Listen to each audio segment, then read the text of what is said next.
Now, The Hunt Palmer Show. You are now listening to The Hunt Palmer Show on 104.5 ESPN Baton Rouge. Looking down the middle of the day. Live from the Mercedes-Benz of Baton Rouge studios. This is Hunt Palmer.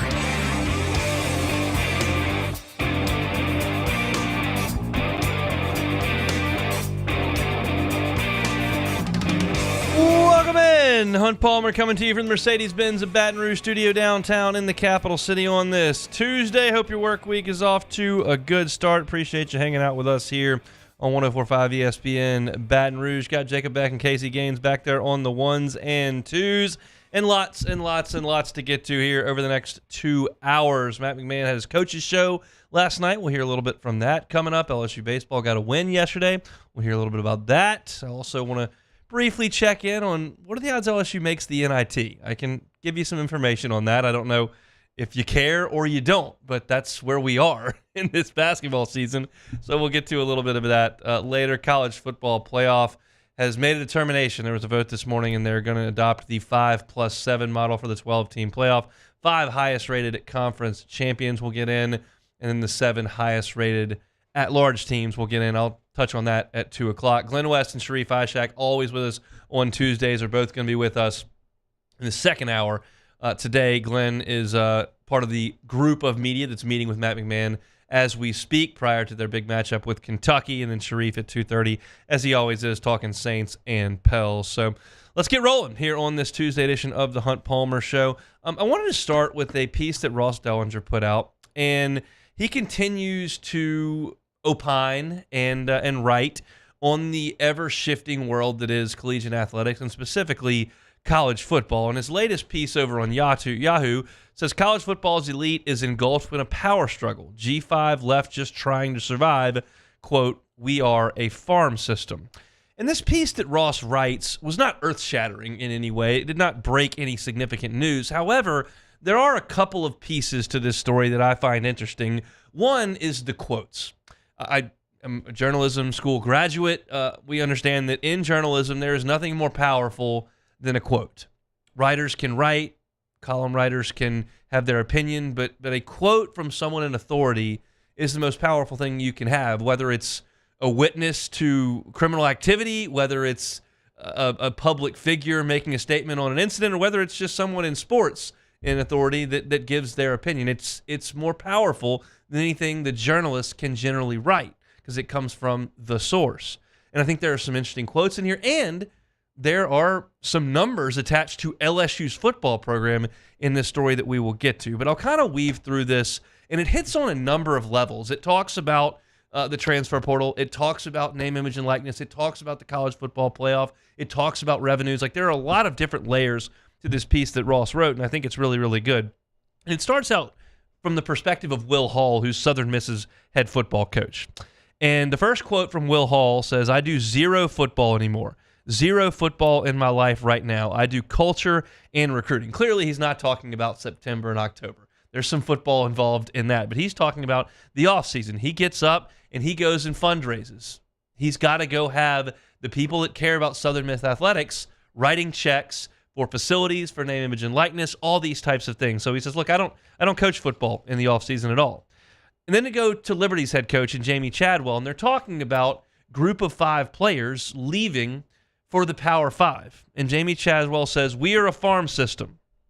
He continues on, "We're taking the approach that if a freshman plays and does well, we're only going to have him for one more year." And we know this reality. That is the way this thing works. When you open the transfer portal window and you allow players to move freely, obviously players who excel at a lower level are going to move on to a higher level. That's natural in really any, obviously, line of work, but really anything in life. When you're at a level and you excel at that level, generally speaking, more opportunity opens up. And Chadwell obviously laments this, but it is the truth. And that part of this, at the beginning of this story where Coach Hall saying, "I'm doing fundraising," and Coach Chadwell saying, "We're only going to have good players for 2 years," I sympathize with that. Not that the rules are blindly unfair, that this is some grave injustice to the group of five. It just makes their job really hard, and I'm here to recognize that. I don't know how else to say it other than, man, you work really hard, and you put in 3 years in some cases in recruiting high school athletes, and you get their letter of intent, and you bring them in and you start to develop them, and then they leave really quick. Like, it's hard to fill an 85-man football program when that turnstile is cooking. That's just the reality of it. So that's what they say. And because of this difficulty, Ross alludes to Sean Elliott leaving Georgia State as the head coach to go be the run game coordinator and tight ends coach at South Carolina. He points to Chip Kelly leaving UCLA to go call plays at Ohio State. Now, there were some other layers to that, but it's certainly part of it. And so that's level one to this story. It continues on and says, and it talks about the revenue gap between the group of five and the Power Five. This is the second piece to this story that I find very interesting.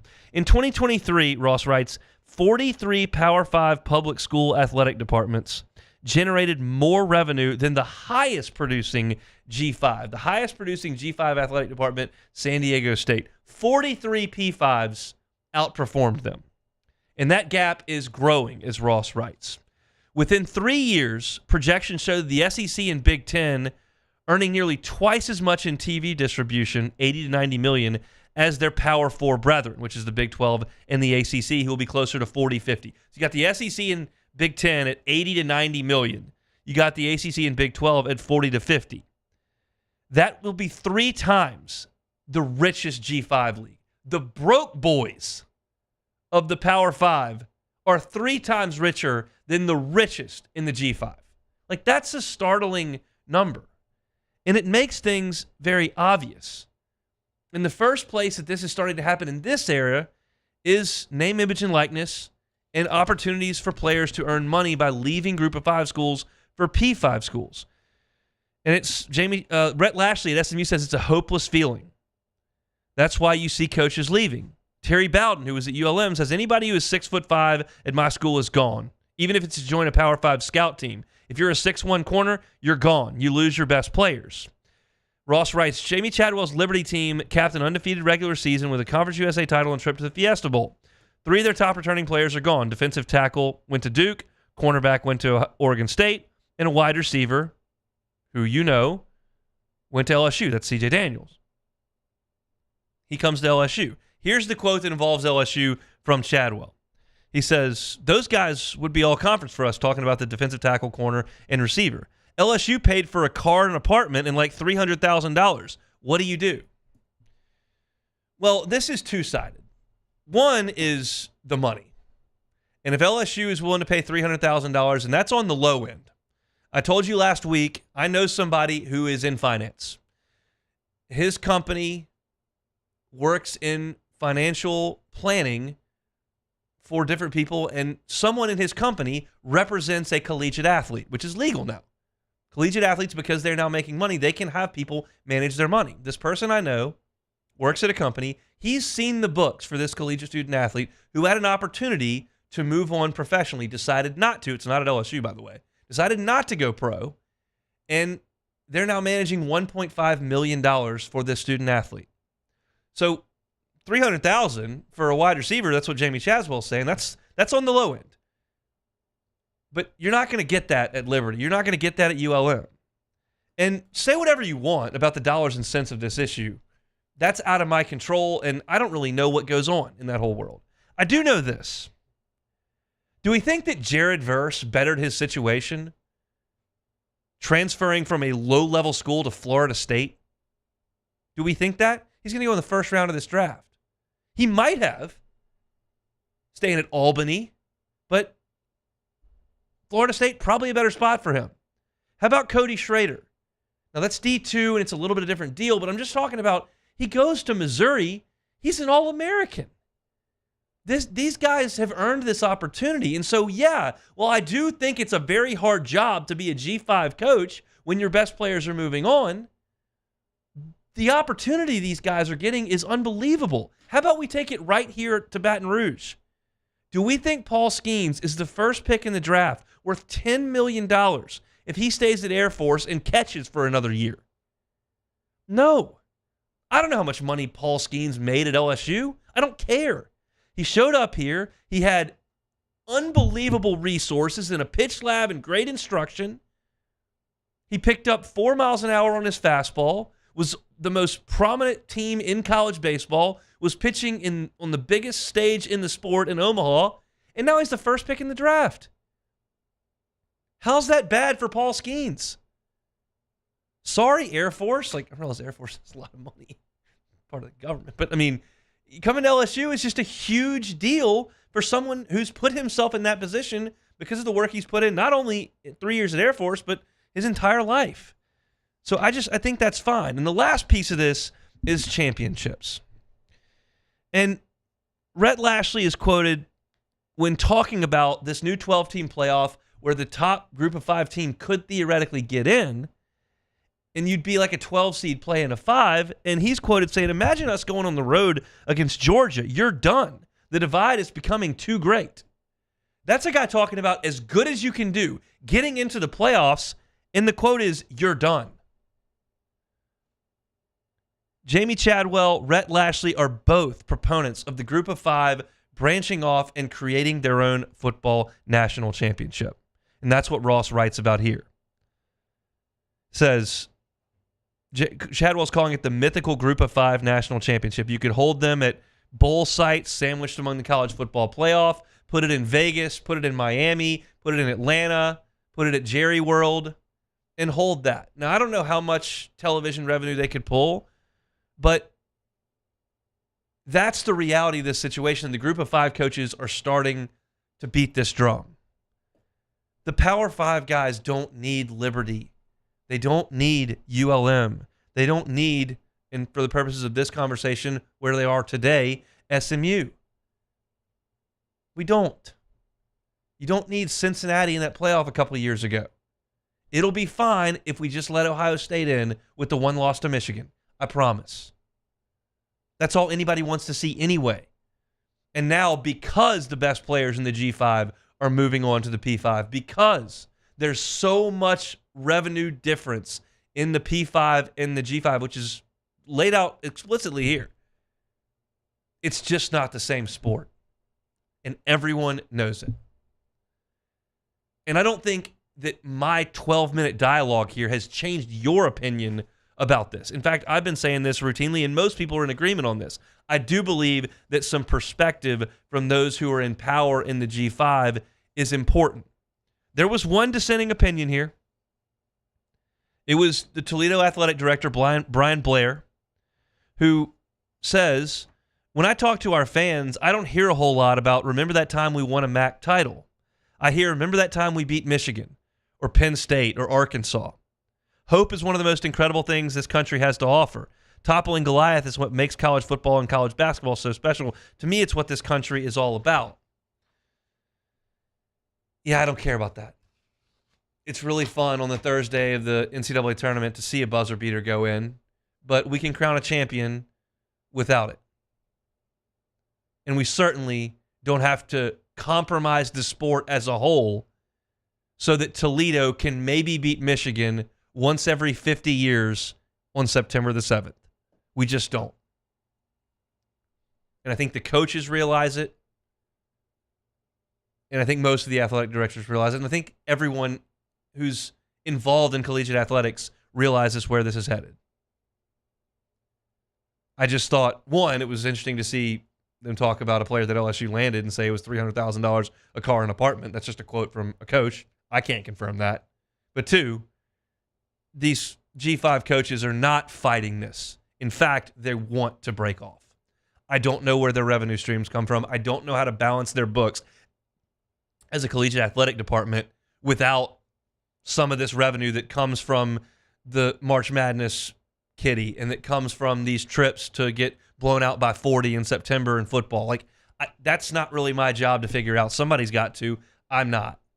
I'm going to talk about how to crown national championships, how to distribute revenue, who to put on your football, basketball, and baseball schedule if you're right here in Baton Rouge. That's the important thing to me and most likely to you. And this seems like everybody knows where this is headed. I just don't have a good timeline on it. I don't know. I thought it was interesting. You can read the entire story up at Yahoo. It's called "As College Football's Elite is Engulfed in a Power Struggle, G5 is Left Just Trying to Survive. Quote, we are a farm system." Ross always does fantastic work, and this was very, very good stuff. Appreciate Ross for putting that out, and want to credit him because it's very, very, very good stuff. Matt McMahon met with Chris Blair last night on the Matt McMahon Show. They got a big one tomorrow night in the PMAC against Kentucky. We're talking about it next. You are now listening to the Hunt Palmer Show. Boudreaux's Electric. Fortunate enough to run into Justin Boudreaux when we were out at the box on Friday. He was taking his little one to see some LSU baseball. His parents, Neil and Melissa, have been running Boudreaux's Electric for 40 years, and Justin is following right in their footsteps. It's a fantastic family-run, owned and operated South Louisiana business, but not like they're just an old mom-and-pop shop. They've got fantastic technology over there at Boudreaux's Electric. Your Generac generator is going to be monitored 24 hours a day, 7 days a week by the folks over at Boudreaux's Electric. So if it fails just in the normal course of a day, or heaven forbid during a storm or an outage, they're going to know about it probably before you do, and they'll send somebody out there to make sure that your Generac generator is fixed and running when you need it to come on. Give yourself the peace of mind that comes with that Generac generator, and know that your power is not going to go out. Whether you're a business owner, have a commercial property, and need that thing up and running even in the event of a storm, or you're a homeowner like most of us, got to make sure that your home is powered by a Generac generator when the power goes out. It's the folks at Boudreaux's Electric. Give us a call, 225-300-9389, 225-300-9389. That's the folks at Boudreaux's Electric. Our listeners fire up their opinions on the jimsfirearms.net hotline at 499-1045. Keep listening for your next chance to shoot us your thoughts with the jimsfirearms.net hotline on 1045 ESPN Baton Rouge. IU Chrysler Dodge Jeep Ram is taking $17,500 off new 23 1500 Bighorn trucks. We're open for business in our beautiful new showroom and taking $17,500 off new Ram 1500 trucks. All new Bayou vehicles come with a 1 million mile warranty. The crew at Bayou Automotive is going to do right by you. When it comes to ending cancer, we push forward, always working together for you. That's why our cancer experts at Ochsner have clinically integrated with MD Anderson Cancer Center. This means advanced cancer care, including access to life-saving clinical trials and integrating care to treat the whole you.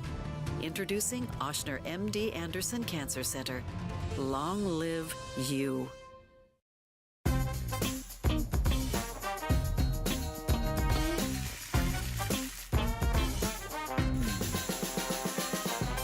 The best kept secret in town is out. Discover Tallulah at the Renaissance Hotel on Bluebonnet. Gulf Coast Office Products is a nationally recognized Savin office equipment dealer based right here in Louisiana. Over 100 employees strong, Gulf Coast has the boots on the ground to support all vertical markets, from education, engineering, legal, and finance. With the latest in office technology, from desktop to production segment units, Gulf Coast and Savin have the perfect fit for you. Call 225-756-2644. That's 756-2644 for Gulf Coast Office Products. Bayou Ford has new 23 Ford F-150 STX trucks for only $39,995. $39,995 plus 1.9% financing for 72 months. And all new Bayou Ford vehicles come with a 1 million mile warranty. The crew at Bayou Ford is going to do right by you. It was a humid day, barefoot children play, looking for that summer shade. Time just slips away. Oh, Louisiana, some kind of hold on me. Like cypress stumps, your roots are planted deep inside of me. I've been doing business with Luba for 25 years. They're dependable, trustworthy. It's just the attention to detail with our clients. Our folks have years and years of experience. They're highly trained professionals, but many companies have that asset. What I'd like to think makes Luba a bit different is that we use those talents in a way that truly is dedicated to serving the needs of the folks who depend on us. At Relief Windows, we're more than windows. We're windows, doors, hardy plank, and vinyl siding. But our #1 product is always customer satisfaction. Visit us online. Matt Moscona inviting you to join us for Tuesday's AFR, powered by Sunshine, your hometown John Deere dealer in Louisiana. Tiger basketball getting ready for Kentucky baseball. polished off a perfect 4-0 weekend. We're talking about all of it 3 to 6. 104.5 ESPN Baton Rouge.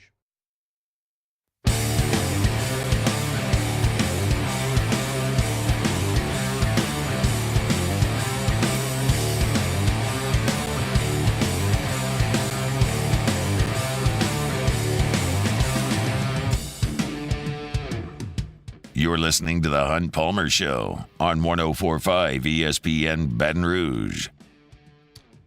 Talk a little about LSU's baseball win yesterday, which is going on while we were on the air, coming up in the next segment in about 10 minutes. But Matt McMahon did have his weekly coaches show last night with Chris Blair over at TJ Ribs. Have it most Mondays, depending on what LSU's travel schedule is and what their game week schedule is. But last night they did have their weekly call-in show. Matt McMahon gave a few updates on Kentucky, who's coming up in a big one tomorrow night inside the PMAC. But the first was on the status of Jalen Cook, who's missed a little bit of time. Yeah, everyone was in weights this morning, except this afternoon with practice. Jalen's still doing his rehab. Was in practice. Too early to tell what his status will be going forward this week as he recovers from the leg injury. And that's a bummer. I know that LSU played very well down the stretch and got a huge win without Jalen Cook back on Saturday. And I know that there have been times where he's turned it over a little bit and he hasn't shot it great. But you want to have your full complement of players with Kentucky coming in. And Kentucky is so good on offense and can get moving so quickly and score so fast that it's just nice to have as many veteran presences as you can out there on the floor to try to dictate some of the tempo. So no telling whether or not Jalen Cook's ready to go. I would suggest if he couldn't practice much on Monday that it would seem like a bit of a long shot that he could go, but I don't know the severity of the injury right now, so we'll just have to find out when we get inside the PMAC tomorrow whether or not LSU will have Jalen Cook. Kentucky will have basically its full complement of offensive players. You're talking about a team that is third in the country in points per game and has been rolling them up really since back in November. When I first saw Kentucky this year, first like 2 or 3 games, they're on more than most people because the SEC Network will jump on one of those early Kentucky games. So they know they'll pull a number when they put Kentucky on. They're fun. They just really, really are fun to watch on the offensive end of the floor. There are times where it's not all that pretty defensively, but just in terms of aesthetics on offense, it's really, really good. And Matt McMahon spoke about the amount of weapons that Kentucky will bring to the PMAC on Wednesday night. I think just to back up the statement about them being talented, and that win on Saturday at Auburn, where they held them to 59 points, they brought 2 guys off the bench who are projected top 10 picks in the draft in the National Basketball Association. So last mock draft I saw had 7 of their guys in the top 40. So there are a lot of weapons there. Yeah, a lot of really good players. I don't know if Cal's gotten the most out of them to this point, but there are a lot of really, really good players on this team. Antonio Reeves is going to get some All-American mention. He's averaging about 20 a game for him. Rob Dillingham is going to be – he comes off the bench, and he's probably going to be a top 20 pick in the NBA draft. He can really score and is scoring 15 a game for them. He's shooting 45% from 3. And then there's Reed Sheppard, who's a legacy at Kentucky. His dad played for the Wildcats, and he has been fantastic. He's putting together one of the better shooting seasons I can ever remember in college basketball in the SEC, and just doing it as a freshman. He's put up 105 threes, so it's about 5 a game is how much he's putting up. He's shooting 51% from 3. Now, if you watch Kentucky, Reed Sheppard pretty much never takes a bad shot. He doesn't even take that many shots, but he shoots at an incredibly high percentage because he's such a good in terms of shot selection, and he leads the team in assists with 103. He's fantastic. Those 3 guys in the backcourt for Kentucky are a load to deal with when they're playing well. And I think it's worth mentioning too. He mentioned there that game against Auburn, in Auburn, they held them with 59 points. That's only the second time this season Auburn has scored less than 60 points. So it seems like Cal maybe have figured something out on defense in the last few games. That, or it was a one-off. Now, that's true. We'll find out. Not that LSU's the Globetrotters, but LSU is pretty good offensively. I mean, if you look back at what Kentucky has allowed on defense pre-Auburn, they held Ole Miss to 63, so that's pretty good, and Ole Miss has been pretty good on offense. Gonzaga got after him for 89. Vanderbilt was a total blowout, so I don't really count that one. But look, Tennessee scored 103. So certainly the last two look better statistically on defense. And there's no reason why Kentucky should not be a very good defensive team. They've got long players, they've got athletes, they've got tall players. Like they have, and Cal's had some fantastic defensive teams that couldn't shoot threes. It's all kind of a take from one hand, you take from the other with what the rosters he's had. But it's a team that's built on his offense, and Matt McMahon talked yesterday about how Kentucky wants to get up and run. Play extremely fast, as evidenced by their 89 a game. I'm sure Coach Cal would say he enjoyed the way they played on Saturday, which was in a tough half-court game against Auburn, to hold them to 31% from the floor defensively and limit them to 59 points. Is why they were the first team to go in there and win this season. But I think they'll want to play extremely fast. Our transition defense will have to be really dialed in. And then, as we always talk about, good offense, smart offense usually leads to better defense. We have to do a good job from an execution standpoint on offense. We can't turn the ball over. The best scoring teams in this league, they just make you pay for every mistake. Every turnover, you're going to pay for it the other way. If you come down and you take quick, bad shots, they're going to make you pay. And so we have to be very disciplined on both ends of the court. Man won't have to look far on the tape to back up that statement. We've seen it. Alabama has gone over 100 twice on LSU. Auburn ran it up on LSU. Tennessee couldn't be stopped against LSU. The teams that really score in this league have scored a ton on LSU. And that's why I said yesterday when talking about that game against South Carolina, maybe it's a little better matchup for LSU to play a team that wants to grind you down and play defense, because LSU's pretty talented on offense, and they can make some shots, and they can hang around even with the tough defensive team. It's been when LSU wants to get into a shootout, it hasn't gone very well. And I promise that's going to be the case tomorrow. And I'm certain that that's not some sort of lip service from Matt McMahon over the air. I promise he's not getting on the air with Chris Blair and going, they're going to want to play fast. We've got to be disciplined. We've got to take good shots because bad shots are going to lead quickly. He's not going to say that on the air and then run to practice and go, all right, guys, this team stinks on defense. Let's go. We can beat I promise he's not saying that. And the first time you see this thing running up and down like a track meet tomorrow night in the PMAC, you'll know things are not at LSU's pace. Because as much as Matt McMahon says we want to play fast and we're at our best when we're moving, he knows they're not good enough. He talked about having 7 guys in the top 40 of the NBA draft. LSU's got none. None of the top 40. So if you want to get in a track meet with a team that's got better players than you, you're going to get beat. And there's proof. It's not some sort of hypothesis. We've watched it for 2 months. So I'm curious to see what LSU looks like if there's an evidenced slowing down of the ball. Carolina does that for you on Saturday. That's not anything that LSU's doing. Look at Carolina's numbers all year long. They love playing games around 70. Low 60s, high 60s, low 70s. That's their bread and butter. Bama wants to play at 100. That's what they got. Tennessee wants to play. They like to play defense, but they can go score too. And LSU couldn't stop them. And LSU's had a bad habit of getting behind by 15, 20 points. And you do that against this team, you will not catch up. You won't. They'll run away. So he said it. I'd like to have Jalen Cook out there to help facilitate it, but it's going to have to be Trey Hannibal and Mike Williams and those guys handling the basketball, certainly Jordan Wright, slowing things down and trying to play what's probably going to have to be the best game they play all year if you want to win in the PMAC. So I'm looking forward to breaking that thing down in its entirety. We'll go up to Lexington and grab somebody that covers the Cats tomorrow, and I'll give my my thoughts on the team in its entirety. But excited to get in there. I'm going to go. I've only been to 3 games this year. I've only been to 3 games this year, so I'm going to be excited to get out there into the PMAC tomorrow. 8 o'clock tip should be a pretty good environment. LSU coming off a big win, Kentucky coming off a huge win, and Kentucky always draws, so should be a lot of fun. Baseball got a win yesterday. I'll tell you what I saw coming up next. The Hunt Palmer Show. ESPN Bet is live in Louisiana as the official sports book of ESPN. ESPN Bet's the only place to find daily exclusives and offers with your favorite ESPN personalities and shows. You can sign up today, and new users get $100 in bonus bets for making any sports book bet. Find all your favorite markets and bets like in-game wagering, cross-sport parlays, teasers, and all the props that you can handle. That's ESPN Bet. Download today. What a play. Must be 21 or older. Gambling problem? Call 1-800-522-4700 in partnership with LeBears Lake Charles. Terms and conditions apply. See app for details. In times of need, get a full list of phone numbers, websites, and other important emergency information on the Demco Stormwatch page at 1045ESPN.com.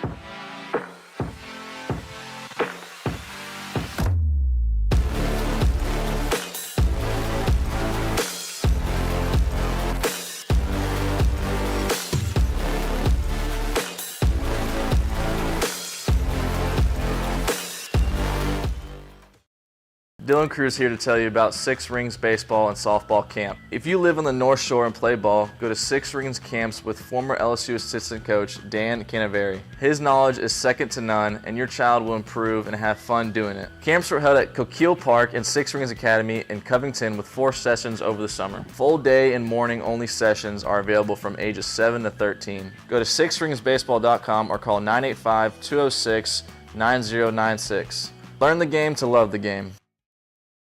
Breck teamed up to reimagine your parks, and you imagined big. With your help, we went to work, creating 12 beautiful community parks across the parish. A family-sized water park, miles and miles of trails, and parks just for your dogs. There are more places to splash, to explore, to run wild, and even soar. You imagined, we delivered. Gold. Breck, your #1 park system in the nation. Electricity is all around us, and our families depend on it. Every day is sparked by the power of a cold drink or a warm meal, a movie night, and a comforting light at the end of a dark hallway. From sunrise to sunset, playtime to bedtime, our team is ready to take care of your electrical needs, even in the case of an after-hours emergency. The light in your life shines brighter with Mr. Electric. Hey, it's Matt Moscona. For years, you've heard me tell you about Insurance Network of Louisiana, helping you find better coverage for less money. But it's not just for your home and auto. They also offer commercial property. So, retail stores, professional offices like doctors, dentists, attorneys, clothing boutiques. Insurance Network of Louisiana can find you better coverage for less money. They service the entire state of Louisiana, and they're local. So call today at 293-0450 or lainsurance.net.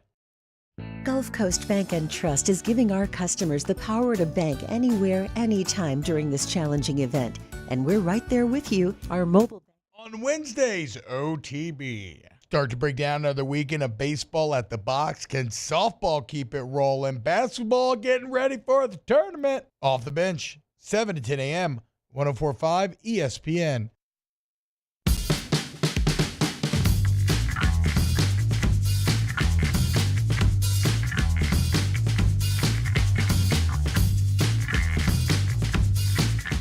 You're listening to the Hunt Palmer Show on 104.5 ESPN Baton Rouge. LSU finished off a weekend wraparound sweep of VMI and Central Arkansas yesterday. We were on the air for the first part of that game yesterday. But I wanted to react to it here. It was a 4-3 final, and I thought LSU's pitching was exceptional. Again, I'm not going to sit here and claim that I know exactly how good Central Arkansas is. They were a mediocre team last year. Who knows? I don't. But I'm looking at the radar gun. I'm looking at the location of pitches. I'm looking at the final line score. And my eyes are telling me that LSU pitched it very well yesterday. Cade Anderson got his first appearance as a Tiger, and I was really impressed with him. I mentioned yesterday on the show, for those that may have been at the game not listening or just weren't tuned in yesterday for whatever reason and are, today I have not seen Cade Anderson in person. I went to a handful of fall scrimmages. I went to a handful of preseason scrimmages. Never saw him, and that's just coincidence. It's just one of those things you can't always predict who you're going to see. But I obviously knew that there was a really good pedigree there, that they were very high on him. He was a draft risk coming out of St. Paul's over on the North Shore, and just a really talented left-handed arm, and he showed all of that yesterday. The fastball was 94, 95 miles an hour at times. He threw a really sharp breaking ball that was really good, and he wiggled out of some trouble when it presented itself early. He finished the day with 4 innings of 3-hit baseball, only allowed an earned run. He walked 3 and struck out 6. I thought he looked really, really good. It's not the smoothest delivery I've ever seen from the left side, but the results are impressive, and I think Cade Anderson has a really bright future at LSU, and it looks to me to be a guy that factors in on this pitching staff, which has just a ridiculous amount of depth on it as we sit here through one weekend of the season. I thought Christian Little acquitted himself pretty nicely. He faced 6 hitters, went through an inning and a third, just 1 hit and a run, only 1 walk, which is an improvement for him. He was throwing a little changeup that I saw that I really liked. It was fading away from left-handed hitters. He was kind of a fastball slider guy most of last year. So, again, I'm not telling you Christian Little's right there in line for huge high-leverage stuff right out of the chute, but he's a guy that's got a lot of talent, and if they can harness it, and maybe Nate Yeski's message, the third pitching coach that he's worked with, is the one that kind of unlocks a little bit of Christian Little. Gavin Guidry kind of had his swagger back yesterday, had a couple punch-outs in an inning and a third. I thought the last 2 guys who were newcomers were awesome and feel to me like 2 of the highest leverage guys that LSU has in the bullpen right now. That was Justin Lohr, who threw an inning. He struck out 3, punched out the side. That was a spot late in the game. It was tight. Central Arkansas had a string of left-handed hitters coming up. Lohr came in. He was challenging him with the fastball, and he was throwing a slider that is going to be really tough on left-handers. Again, Lohr's not going to run it up there 95. That's not his game, but he's got a little bit of a herky-jerky motion. He's got plenty of life on the fastball, and the breaking ball looks really, really good. That's going to be his out pitch, and I thought he was fantastic. And then the guy that Jay Johnson gave his magic moment to after the game, for those who aren't familiar or aren't on social media, don't know what the magic moment is, Jay says that at some point in the game, there's a moment that tips things towards winning for LSU, and he awards the lineup card to whoever creates that moment in a given game. And yesterday he gave it to Fidel Ulloa, who was awesome. He came in a 4-3 game in the 9th inning for his second appearance as a Tiger, second appearance out of junior college, and he was nails. Got some really weak contact on ground balls and got a 1-2-3 inning. And he was also very, very good in his one appearance on Saturday for LSU. So I think that's a guy they really like.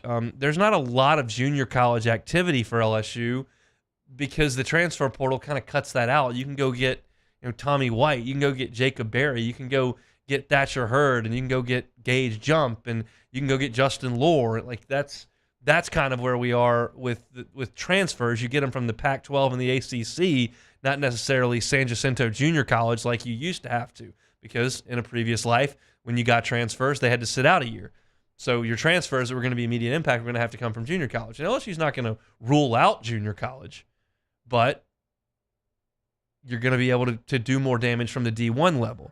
Ulloa is from a lower level, and Jay Johnson had a relationship with his head coach. He's known forever. And the guy said, look, I know you've got a high bar on what you're looking for, but I think you need to come look at this kid. LSU went and saw him, offered him, and Jay told the story over the weekend that Ulloa actually committed to LSU while on an official visit to another school. We didn't say what school it was. I'm sure we could figure that out if we tried to dig deep enough, but that's a guy they targeted, and he looks really good. That's an upper 90s at times, fastball, a good breaking ball, and he seems, in 2 outings in tight games, to have a little bit of calmness to him, which is crucial. And you never know. How would you know how someone in junior college is going to handle being in a stadium that seats 11,000? You don't.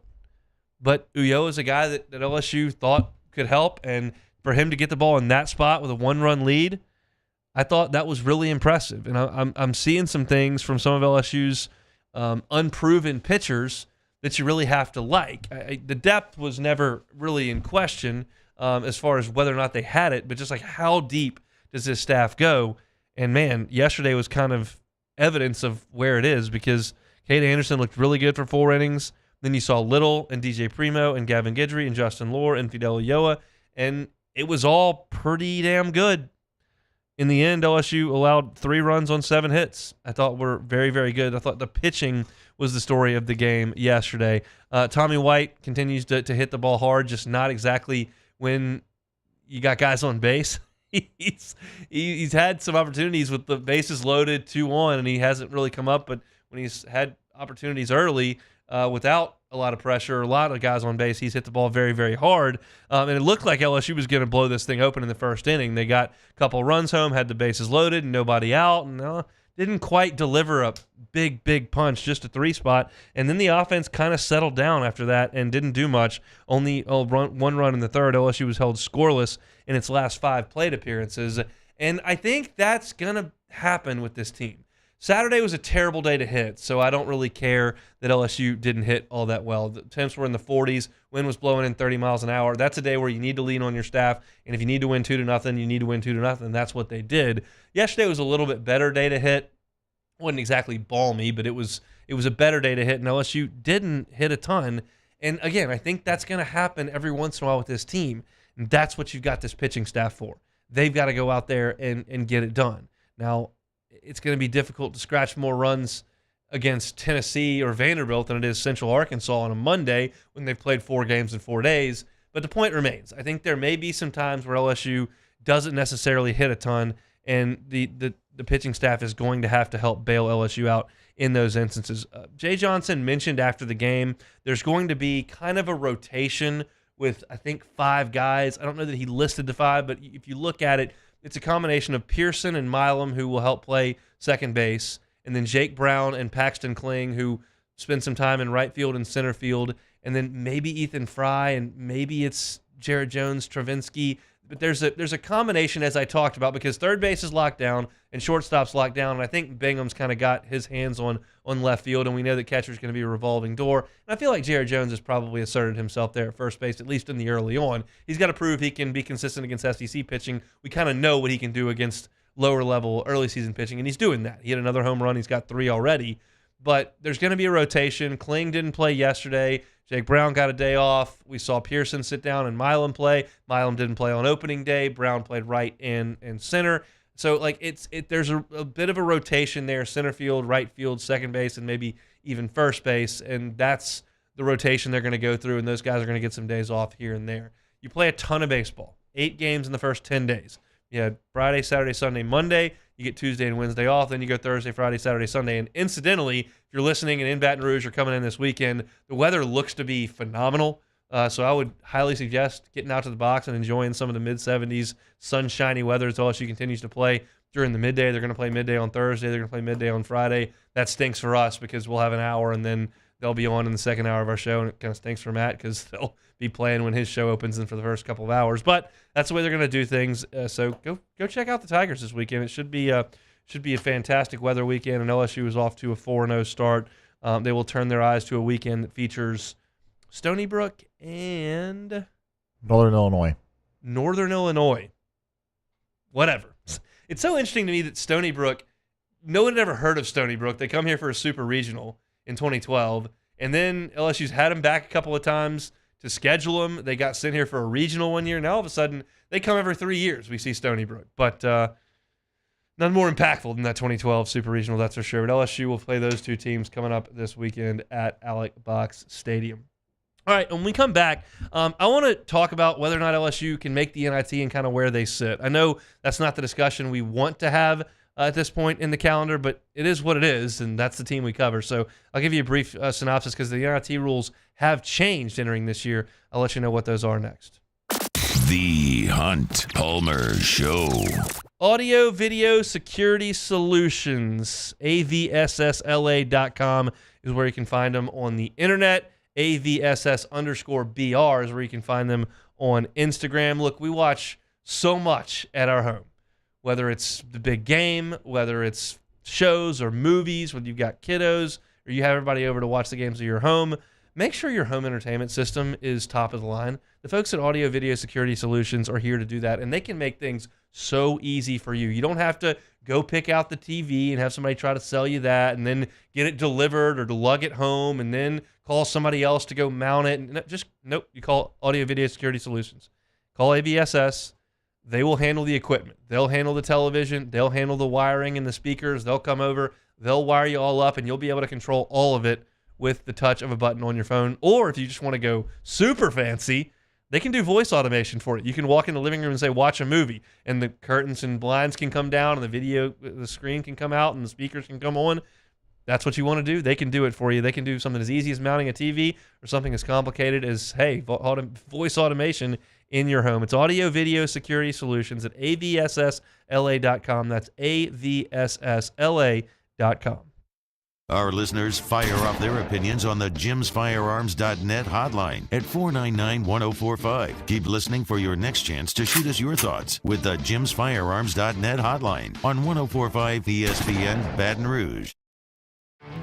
There it is, the extra mile, on the border of expected and extraordinary for those willing to go further, like vans customized for work or play, with safety and tech to keep you connected. Supported by a 5-star sales, service, and finance team. And backed by the 1-star you know. So go the extra mile. It's never crowded because so few have what it takes to go there.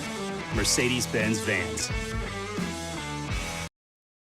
The Windsor Senior Living Community in Mandeville, Louisiana is a beautiful, vibrant apartment community geared toward seniors.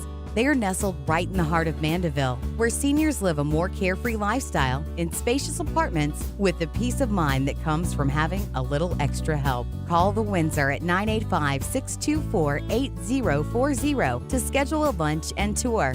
Come see how the Windsor can be your passport to peace of mind. Jerry and Benny Payne began Central Plumbing Company out of their driveway in Tanglewood Subdivision. 50 years later and 4 generations down the road, we continue to serve Baton Rouge and the surrounding areas for all of their plumbing needs. Residential, commercial, industrial, or hospitality, Central Plumbing is here 24/7, 365. We want to thank our customers, family, and friends for 50 years of success. And looking forward to 50 more. Yo, Jake here from my friends over at Community Steel Company located in Gonzales, Louisiana. The local place you can turn to for all of your metal building needs. Notice I said local, not Houston, not Dallas, not Atlanta, but right here in Gonzales. Visit them at their brand new state-of-the-art website at communitysteelco.com or pick up the phone and give them a call today to answer all of your questions on your metal buildings, roofing and sheet metal, and any other steel needs you or your business need at 225-647-2020. Value Chrysler Dodge Jeep Ram is taking $17,500 off new 23 1500 Bighorn trucks. We're open for business in our beautiful new showroom and taking $17,500 off new Ram 1500 trucks. All new Bayou vehicles come with a 1 million mile warranty. The crew at Bayou Automotive is going to do right by you. I've been doing business with Luba for 25 years. They're dependable, trustworthy. It's just the attention to detail with our clients. Our folks have years and years of experience. They're highly trained professionals, but many companies have that asset.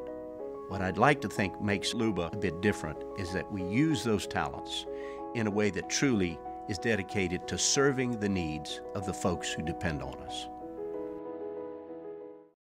Dylan Cruz here to tell you about Six Rings Baseball and Softball Camp. If you live on the North Shore and play ball, go to Six Rings Camps with former LSU assistant coach Dan Canavera.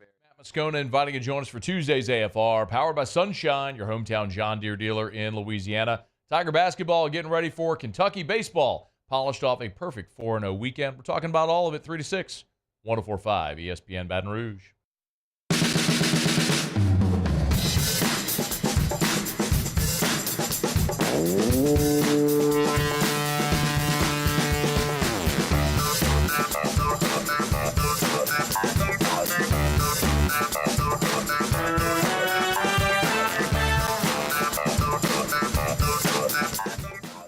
This February, 104.5 ESPN Baton Rouge and Citizens Bank and Trust are here to offer you a holiday rebate to the tune of $1,000 in cash to help out. Signing up is as simple as heading to 1045ESPN.com. It's our annual holiday rebate gift to you from Citizens Bank and Trust and 104.5 ESPN Baton Rouge. This is the Hunt Palmer Show, brought to you by Rouse's Supermarkets. If you were listening to Live at Lunch right at the beginning of their show, Charlie started laying out the possibilities for LSU to make the NIT this year, and Jimmy essentially said that was the stupidest discussion in the history of radio. And while I am fully on board with losing in the first round of the NCAA tournament is a far better year than winning the NIT. Absolutely. I would much rather get in and get beat by 30 in the NCAA tournament than win the NIT, period. That's not where LSU is, and that's the team we cover. And so I've gotten asked a few times over the last week, like, can they make the NIT? And my answer is always like, yeah, but I'm not going to spend a lot of time like looking at that. Well, nice win against South Carolina, and you've got 5 winnable games at the end of the year, so it's very possible for LSU to make the NIT and get a home game. I'll tell you how that works out. First of all, it used to be that the NIT took all of the conference regular season champions who did not win their conference tournament and did not get an at-large. Those teams all got in. You were guaranteed into the NIT if you won your league during the regular season and didn't get into the NCAA tournament. They threw that out. Said, no, we're not doing that. And that's going to benefit the Power Six. What the NIT has done is they're going to guarantee 2 teams based on the net rankings from the top 6 conferences, which is the ACC, Big East, Big 10, Big 12, Pac-12, and Southeastern Conference. Top 2 teams based on net that don't get in are in. That's going to bring in 12 spots. And then they're going to go out and select the other 20 teams to make the 32-team field. So LSU needs to be, to get an automatic bid into the NIT, one of the top 2 teams in the SEC in the net that doesn't make the NCAA tournament. So here's how that shakes out. The top 5 right now in the SEC in the net are securely in. Now, the bottom could fall out for Florida. The bottom could fall out for a couple of those. But Alabama, Tennessee, Auburn, and Kentucky are very much in. That's 4. And right now, Florida's in. That's 5. Florida's like a 7 seed. And they'd have to really run out of steam to get in. So that's 5. Ahead of LSU in the net beyond that are Mississippi State, Texas A&M, South Carolina, and Ole Miss. All of those teams are in, according to Joe Lunardi today. Lunardi's got Mississippi State as a 10 seed. He's got A&M as an 11. He's got South Carolina very much in. They would have to have a bottoming out at 59 in the net. And then he's got Ole Miss as the last 4 in. And there's a pretty big drop-off from Ole Miss to LSU. That is 23 spots. Because LSU's net, as we sit here today, is at 88. But if Florida, Mississippi State, A&M, and South Carolina and Ole Miss all make the tournament, which gives the SEC 1, 2, 3, 4, 5, 6, 7, 8, 9 teams in, LSU would get in. Now, if LSU were second, meaning Ole Miss didn't get in, they'd get in. You'd be in the NIT, and you'd have a home game. Georgia's behind LSU. I don't know if you realize this. Georgia's lost 6 straight games. They were playing pretty well. They beat LSU at the buzzer, and then they've lost 6 straight since then. Sure. And then behind Georgia are teams that are out of the picture. Arkansas, Missouri, and Vanderbilt. So what you've got is a logjam, and there's too many games to play with everybody having 5 games left. There's too many games to play for me to tell you, yeah, they're probably going to get in. Yeah, there's too much variance. But the teams you're watching, if you're LSU, are Ole Miss, South Carolina, Ole Miss, A&M, and Mississippi State. South Carolina would need to really back up to not get in, but their net's bad at 59. It's Ole Miss, A&M, and Mississippi State. If all 3 of those teams get in, LSU's in the NIT. And I get asked, well, is there any value in getting into the NIT? You know what? If they played some, Big 12 team or ACC team at the PMAC in the NIT, I'd probably go. And in a world like the world that Will Wade's first team played in, you knew that Tremont Waters would be back. You knew that Skylar Mays would be back. You knew that Naz Reid was coming and Emmett Williams was coming and Darius Days was coming. Like, you knew Javonte Smart was on the way. So you were very much building between the guys that were going to be back and the guys that were coming in. I don't know if Mike Williams is on this team next year. I don't know if Tyrell Ward's going to be on the team next year. I don't know if Jalen Reed's going to be on the team next year. I don't know. I know Jordan Wright's not going to be on the team. So it's hard for me to suggest that you're building something with this core. You might be. You could. But I don't know. Again, nobody wants to sit here and talk about the NIT. But that's where this team is. It's very, very stupid of me to start talking about, well, what if they win out? Can they get in the NCAA tournament? Because there's no evidence to suggest They'll do that. And I'm going to watch them play Kentucky, and they're coming off a really nice win. And you got a coach who's trying to get this thing pushed in the right direction and start moving up. I'd love it if this team was going to make the NCAA tournament. I had no expectation that they would. I wanted them to win 6, 7, 8, 9 league games. And they're probably going to win 6, 7, 8, 9 league games. They could be on the low end of that. They could be on the high end of that. And the high end of that probably gets you into the NIT. And it gets you a home game. So I'll probably check it out. But I'll reiterate, just to make Jimmy happy, because I don't want to. He was getting cranky. He said, we're not throwing a party for the NIT. Nobody's throwing a party for the NIT. Not one LSU fan, period, is throwing a party for the NIT. But that's all that's there to be had. So, see if they can go out there and beat Kentucky tomorrow night. But they're looking pretty good for an NIT spot at this point. That's it for hour number 1 here on this Tuesday. If you're looking for something to do tonight, Plucker Sports Trivia, 8:30. We'll be hanging out. Hope to see you. We're going to pause for sports. And when we come back, College Football Playoff made a big announcement. We know how it's going to work. How does LSU get in? Talk about it top of hour 2. Bayou Ford has new 23 Ford F-150 STX trucks for only $39,995. $39,995 plus 1.9% financing for 72 months. And all new Bayou Ford vehicles come with a 1 million mile warranty. The crew at Bayou Ford is going to do right by you. He's here. Anyone want a Coors Light? Oh shoot, I forgot to play the song. I got a guy who can fix this.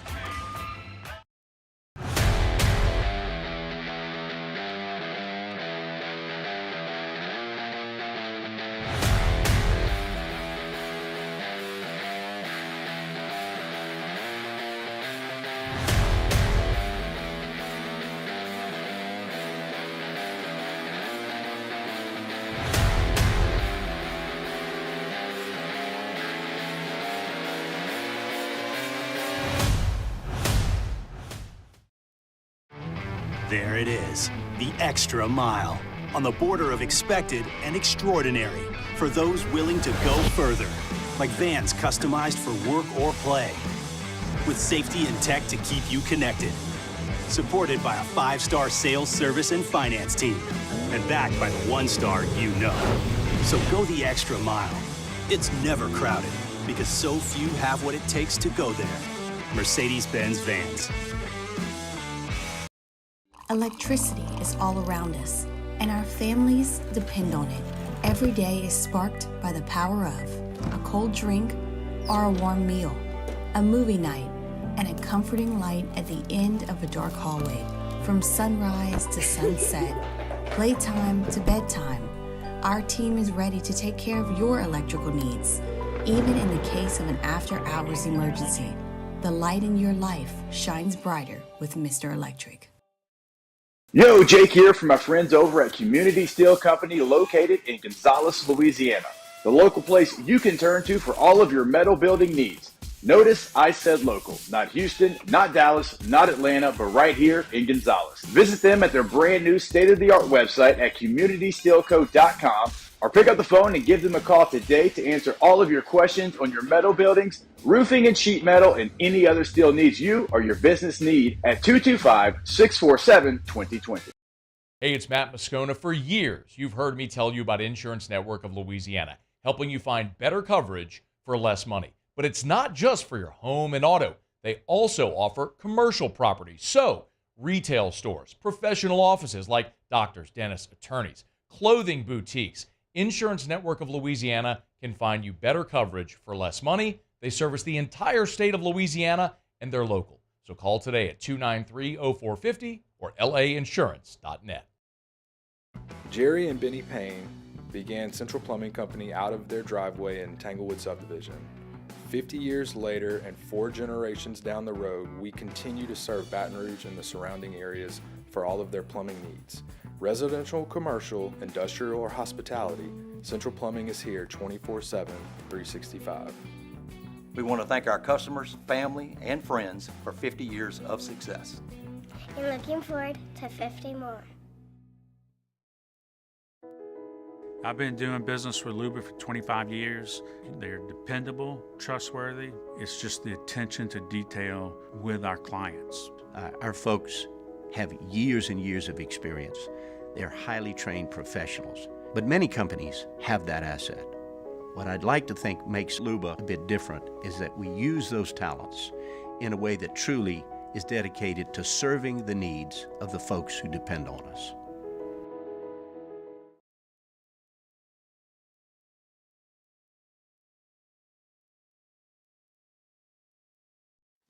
Is Sports Center.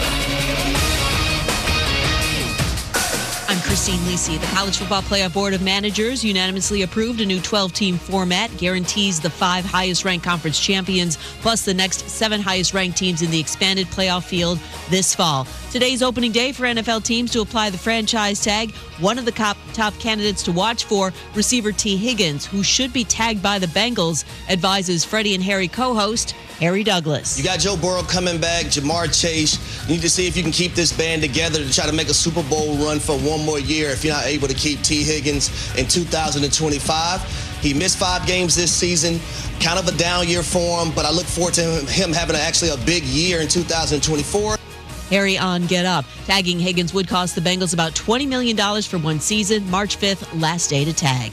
Matthew Slater announced his retirement after 16 NFL seasons, was the lone player remaining from New England's last 3 Super Bowl winning teams. In recent years, former Patriots coach Bill Belichick had referenced Slater as the greatest special teams player in the history of the NFL. Hey, it's your resident Super Bowl champ, Chris Candy. Coming up Wednesday, we are weeks away from free agency in the NFL, but it's never too early to tell you the best landing spots for the available players. It's Unsportsmanlike, 6 a.m. Eastern, right here on ESPN Radio, ESPN2, and ESPNU. Ladies and gentlemen, may I direct your attention to something quite extraordinary? Now, the Hunt Palmer Show. The Hunt Palmer Show on 104.5 ESPN Baton Rouge. Live from the Mercedes-Benz of Baton Rouge studios. This is Hunt Palmer. Hour number 2, Hunt Palmer Show, 104.5 ESPN Baton Rouge. Thanks for hanging out with us here as we get your work week underway. Hope it's off to a good start. We got an hour left. We'll have Glenn West in 15 minutes. Sharif Ishak at the bottom of the hour. Glenn's meeting with the LSU media. He is the LSU media. He's meeting with the LSU basketball team as well as Matt McMahon today as they get ready for Kentucky tomorrow. We'll talk about that with Glenn, and then Sharif will talk Saints and Pels. Specifically, I want to talk Saints secondary with Sharif and kind of what they can do with that group, because I think they've got some really good young assets there, and it may be a spot where they can move on from Marshawn Lattimore to maybe get some more assets that could be more affordable, but we'll see what Sharif has to say about that coming up in 30 minutes. Officially, the College Football Playoff Committee revised the qualifying criteria for the 12-team event this morning. They know how we'll crown college football's champion this coming season, and it is the 5+7 format. If you say, well, what is 5+7? Well, I'm here to tell you. It is the 5 highest-ranked college football conference champions, and then the 7 highest ranked by the College Football Playoff Committee as at-larges. So, no matter the conference, 5 conference champions are in. It'll be the highest ranked by the College Football Playoff Selection Committee, and then 7 at-larges. I understand why they're doing this, and you're listening to someone right now who did not appreciate Florida State being left out. I thought minimizing the importance of wins and losses to that extent was not right. Now, if you listened to me 1 hour ago, exactly 1 hour ago, I said we don't need any of the little guys. I stand by that. We don't need Liberty. We don't need... Who else was I talking about in that story? ULM was quoted. We don't need them to crown a college football champion. And, yeah, the ACC was down last year, but Florida State did everything you asked them to do. And I think they deserved a chance to get in the playoff. But I don't think it should matter I don't think it should apply to every conference. Not all conferences are built the same. I say this to say, which is on both sides of the fence, to say there's no perfect system here. Because there's a world where there are more deserving SEC and Big Ten teams than there are spots. And the teams who played a far lesser schedule are elevated. I point to Cincinnati in the 4-teamer. But my gut tells me if you don't qualify for the top 12, you probably don't deserve it. That's what my gut tells me. So again, this is how it's going to work, and I'm going to lay out what's happened the last 2 years and a couple of my takeaways from this. The top 5 conference champs as ranked by the College Football Playoff Committee, and then the 7 at-larges. So here's how this would have worked this past football season. It actually was very clean for the committee. Michigan was undefeated, ranked number 1 when the dust settled. They're in. Washington, undefeated, ranked number 2 when the dust settled. They're in. Pac-12 champs. Texas, Big 12 champs, ranked number 3. They're in. Bama won the SEC. They were ranked 4th. They're in. And Florida State won the ACC. They were ranked 5th. They're in. So this didn't happen the year before, and we're going to do this exercise from the year before. But last year, 5 different conference winners were ranked 1 through 5. Big 10, Pac-12, Big 12, SEC, ACC. We know now, though, that the Pac-12 is going to be gone. So, again, that's not apples to apples for this coming year, but that's how it would have worked out this year. And then you just take 6 through 12, and they would have gotten in. It would have been Georgia, Ohio State, Oregon, Missouri, Penn State, Ole Miss, and Oklahoma. That was the top 12. So that playoff this past year would have been Oklahoma at Florida State for the right to play Bama, Ole Miss at Georgia for the right to play Texas, Penn State at Ohio State for the right to play Washington, and Missouri at Oregon for the right to play Michigan. I realize this is a lot, but you hear all these teams and you realize those matchups all look good and you've got them in their own stadiums, and that all sounds fantastic to me. But that was very, very clean. We know now that because the Pac-12 is dissolved, another conference is going to be involved here. Now, I can't create that from last year, but I will tell you that the year before that, in 2022, entering 2023, was not as clean. Georgia was the SEC champion. They were number 1. They'd be in. Michigan was the Big 10 champion. They were number 2. They're in. TCU won the Big 12. They were ranked number 3. They're in. Ohio State was ranked number 4 by the College Football Playoff Committee, but they did not win the Big 10. Michigan beat them. They would not be an automatic qualifier. Now, they'd be the first one in outside of that, but they also don't get a bye. Clemson would have gotten a bye. They were ranked number 8 in the poll, but they won the ACC. And then Utah won the Pac-12. They were ranked 9th by the committee, but they would get in. They would be the first team not to get a bye. So this is the way that it changes a little bit, because Ohio State was ranked 4th. They don't get a bye. They didn't win their league. Clemson was ranked 8th. They do get a bye because they won their league. So they jump up. Ohio State bumps back. They become the first team outside the byes to host. And Utah gets in, but they don't get a bye because they were the worst ranked conference champ. My issue with this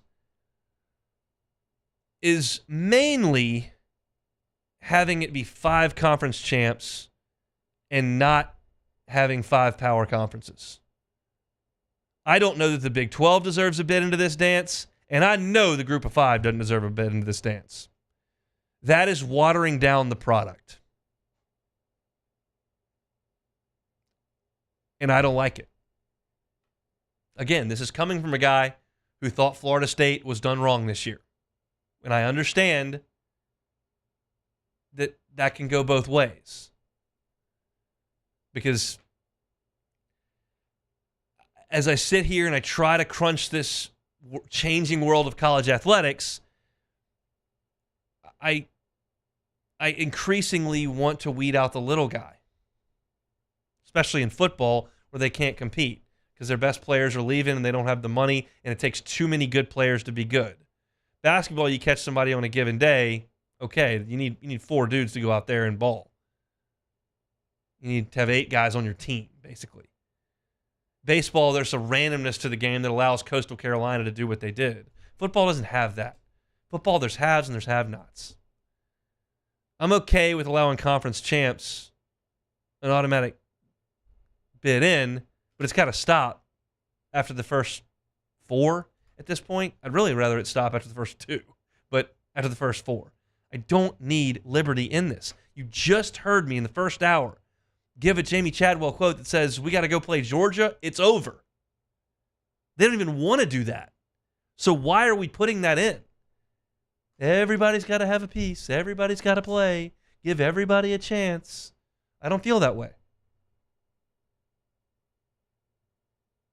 But something else that stands out to me here is as I've rattled through both of these playoffs, Michigan made both. Bama made both. And as I keep going down the list, Penn State made both. Why is that interesting? It's not interesting in the case of the 2023 and 2022 and 2023 seasons. It's interesting to me because Penn State hadn't done squat in 2 years. But they're a big brand. They've got a bunch of 4- and 5-star recruits, and they're in the Power Conference, and all they've got to do is make sure they beat Purdue and beat Michigan State and beat Wisconsin and beat Rutgers, beat Indiana. They got beat by Ohio State. Who cares?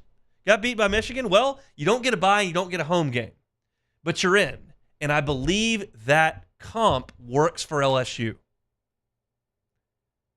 I would like it if LSU went to Georgia and won and beat Texas in Tiger Stadium and went undefeated. And if they do that, they'll be the 1 seed, and they'll have a bye and have a great opportunity to advance through, and they'll obviously have a great team. But the opportunity remains to go to Tuscaloosa and lose, or have Oklahoma come here and beat you. Because Penn State's lost a couple games the last 2 years. They found themselves ranked 11th and 10th in those end-of-season polls in the playoff. That's, I think, to me, an exciting thing as an LSU fan. Because as great as 2003 running through that thing and only losing 1 game and winning the SEC was, and as great as storybook as 2011 and 2019 were in the regular season, that doesn't happen very often. And the fact of the matter is, what happens more often is you lose the second game before Halloween and feel like your season's over from a championship perspective. I hate that. I hate it. In this format, Penn State has proven it over 2 years with the same committee that, hey, you can have a hiccup against the really good teams. Just make sure you win the games you're supposed to win. And you'll have a very difficult road to get in, because in these 2 situations, Penn State was going to have to go to Bama this 2 years ago. They're going to have to go to Ohio State last year. That ain't easy, but you're in. You're playing. I like that. And there are a lot of you out there that say, no, I like the importance of regular season games and the fact that Ohio State couldn't beat Michigan, kept them out this past year, and that's the way it should be. And I'm not telling you you're wrong. I'm just telling you that I don't feel that way. This is a subjective thing. I like it the way that, I didn't quite get it done against Alabama. I went to College Station, got beat. Florida came in, they got us. Not in the same year, 3 games, but you get the point. Like, the season's not over. I've lost 2 games. It's a tough road. I got to go to Tuscaloosa. I got to go to the big house. I got to go out to Oregon or whatever the case may be. But you got a chance, and that's what I like about this. So I hate the fact that 5 conference champions are involved, because there aren't that many that are deserving. But even so, I think, as we know, because it's 12 and not 4, you've got a better chance to get in. And I think Penn State is the exact argument and presentation of that, because they have not done anything important in 2 years except beat the teams at stake. Your great teams are going to get in. I'd like an opportunity for the teams that trip up twice before Halloween to get it done in November and get to the finish line. Just a thought on the college football playoff. All right, we'll take a timeout. Glenn West, usually with us in the first hour, going to join us coming up next. The Hunt Palmer Show. In times of need, get a full list of phone numbers, websites, and other important emergency information on the Demco Stormwatch page at 1045ESPN.com. There it is, the extra mile, on the border of expected and extraordinary, for those willing to go further, like vans customized for work or play, with safety and tech to keep you connected, supported by a 5-star sales, service, and finance team, and backed by the 1-star you know. So go the extra mile. It's never crowded, because so few have what it takes to go there. Mercedes-Benz Vans. The importance of doing this fortified program and offering it to people down here is, number one, the only real chance you're going to get to do this is when you put on a new roof or build new. And through companies like HUDCO, who's kind of leading the way in this thing, it's going to offer the customers a huge advantage in the insurance market and the price of their insurance. You know, we're not looking to make a fortune off fortifying. We're trying to give you a better product than our competitor at the moment. I'm trying to do something that he can. I'm trying to give you something better. So a lot of these insurance jobs, you're getting a re-roof, you're only paying your deductible. Let's sit down and talk about the fortified and let's see what it does to your insurance premium. You're getting a steal. Yeah. You're getting a brand new roof and a fortified certificate for your deductible, essentially. And I think we're rocking and rolling.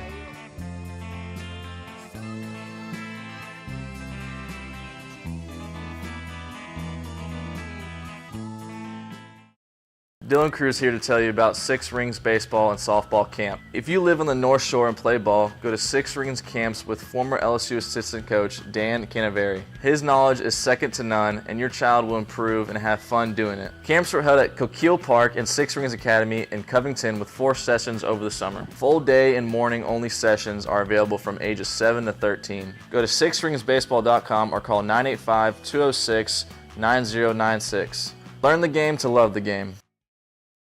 Breck teamed up to reimagine your parks, and you imagined big. With your help, we went to work, creating 12 beautiful community parks across the parish. A family-sized water park, miles and miles of trails, and parks just for your dogs. There are more places to splash, to explore, to run wild, and even soar. You imagined, we delivered. Gold. Breck, your #1 park system in the nation. Electricity is all around us, and our families depend on it. Every day is sparked by the power of a cold drink or a warm meal, a movie night, and a comforting light at the end of a dark hallway. From sunrise to sunset, playtime to bedtime, our team is ready to take care of your electrical needs. Even in the case of an after-hours emergency, the light in your life shines brighter with Mr. Electric.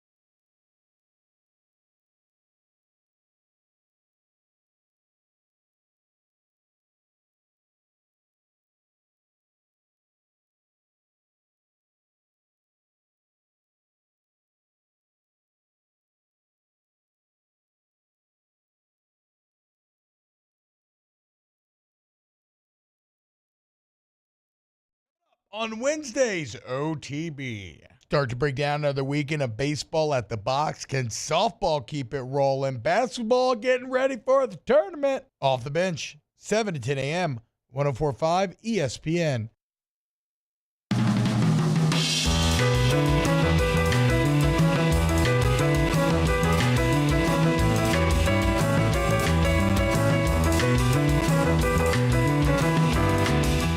You're listening to The Hunt Palmer Show on 104.5 ESPN Baton Rouge.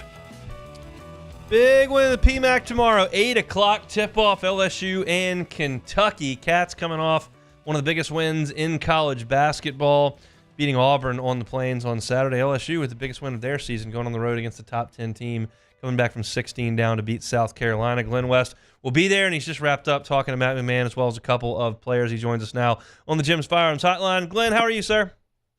I'm doing great, hon. How about yourself? Matt McMahon give any inclination of how they don't fall behind by 16? They seem to do okay when they get there, but it'd be better if they didn't do that to start. Yeah, that unfortunately was not one of the questions that was asked of him today. But I think, look, this team's a fight. This team's a fighting team, and I think that is real progress from where you were a year ago. And this time you were able to get over the hump. So that's a really good sign if you're LSU. What changed early in the second half against South Carolina that allowed them to get back into the game? Yeah, I think a couple things. I think the fact that they were able to get Tyrell Ward back on the floor, and just he's been on a heater. I mean, we talked with Tyrell today as well, and he's been I think shooting well over 50% from the floor, well over 50% from three these previous 4 games, and getting that kind of offense, instant offense after he picked up 3 quick fouls in the first half was huge for LSU. Obviously, him scoring those 13 points in the second half. Him and Jordan Wright scoring the last 15 points of the game.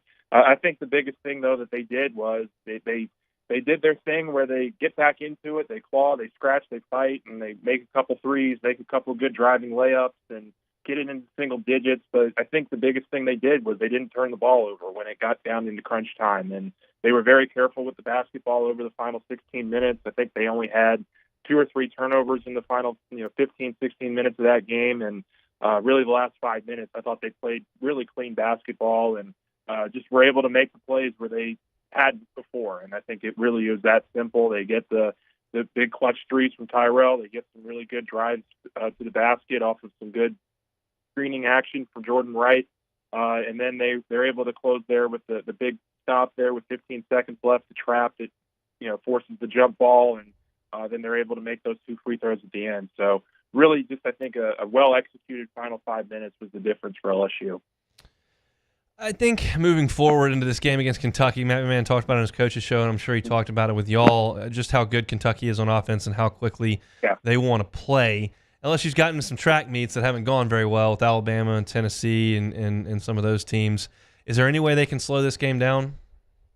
Yeah, I think the biggest thing is just to take good quality looks on offense, not turn the ball over, and then really attack the glass, I think, on both ends of the floor. I think that they've done a good job. They did a really good job of that against South Carolina, which was the top 5 or 6 offensive rebounding team in the conference on Saturday. They did a nice job of grabbing the boards and kind of limiting possessions. So I think that's going to be a real big key here. But, I mean, you mentioned it. This is a really high-octane Kentucky offense. They're not only top 3 in scoring in the country, but they're the number 1 team in three-point field goal percentage. They shoot it at 40% as a team. They are top 10 in fast break points. They like to get out in transition. And like you mentioned, LSU's been in a lot of those kind of track meet games with Auburn, with Alabama, and they just haven't been able to keep pace for 40 minutes. So can they slow the game down? Can they get into their sets in the half court and be organized and get good quality looks? I think all that's going to be really important for LSU to stay in this game tomorrow.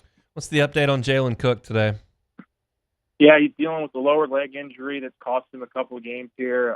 It sounds like he's going to try to give it a go in practice today. He's going to give it a go and shoot around tomorrow. But McMahon was very kind of questionable about his status for tomorrow. And then Carlos Stewart and Damian Collins also remain out for this game as well.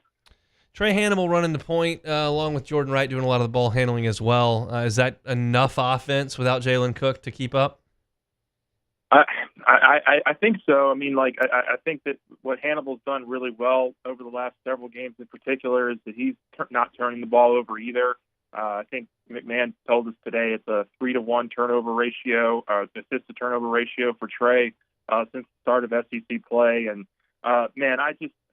he may not be the most aesthetically pleasing looking offensive player, but the way that he goes about his effort and his attacking and just kind of relentless pursuit of the basketball on both ends of the floor is really an admirable trade, and that's something that I know Matt McMahon loves to have on the court for big, high leverage situations. So we expect we see a lot of trades tomorrow, especially if Jalen Cook's not ready to go, and I'm sure they'll put the ball in Jordan Wright's hands. They'll put the ball in Tyrell Ward's hands. Jalen Reed, you've seen him kind of take the ball to the basket a lot in the half-court sets off of some screens as well. So I think there's a number of options that they've gone to here over the last couple of games that have worked, and they'll continue to lean into that tomorrow night.